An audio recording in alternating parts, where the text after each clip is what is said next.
it was interesting. So as a first class, and now you got the bandmaster NEC, were you ever tasked with taking a group to like the African continent or to anywhere out there on your own, or you were the lead guy? So they immediately told me that I was going to be the command LPO. I arrived, it's like, well, wait a minute, I don't even know the area. Like, how am I going to be LPO? Yeah, we don't have anyone else, so it's you. I was like, okay, it is me. So my first year there, I didn't really travel outside because they needed me to be local and kind of manage every the sailors and the day-to-day thing. Right. So basically, the year after, I only served LPO, I want to say maybe 10 months, and then I popped for chief. And I think that was my second look, which was crazy to me. It's like, I don't understand. Like, that's Okay, so hold on. So the year you were up for chief, you didn't do like all this whole putting my package in and like all these things. It just, you make chief and you're like, what? Is that what happened? So, I mean, of course, I'm bored, but the thing is, I didn't think that I was competitive enough to like make chief. Like, I thought, to me, that was too early still. But that was a year that usually MUCs, they select maybe 4 or 5, and that was a rare year that they made 10 of them. Okay.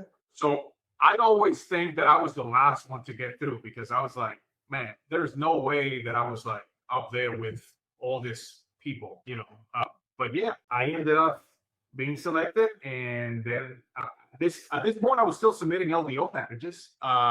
Okay, so I mean, I imagine that had to have been a lot of fun for you, getting to really know a lot of your peers from a bunch of different warfare. I mean, you get to know people in the community, you get to know people like at events, but going through initiation, you really get to know people. It was nerve-wracking. Like, I was like, I don't know what's gonna happen. They're gonna make fun of me and this and that, blah, blah, you know, like the usual. You don't know what you don't know, and I was very nervous because we usually in our community, and I learned later, and I tell my junior service now, it's like, listen, you need to go out. Like, it cannot be when you make chief just because you're in that situation that you start to go out and network. Like, you need to do it early.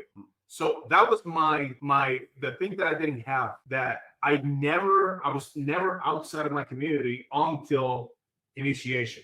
And I grew a lot during that time.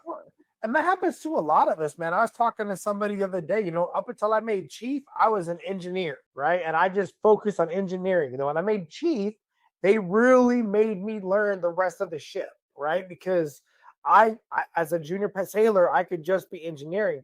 But as a chief petty officer, like, as you know, we have got to be holistically for the entire command, for the whole unit as a mess, because we're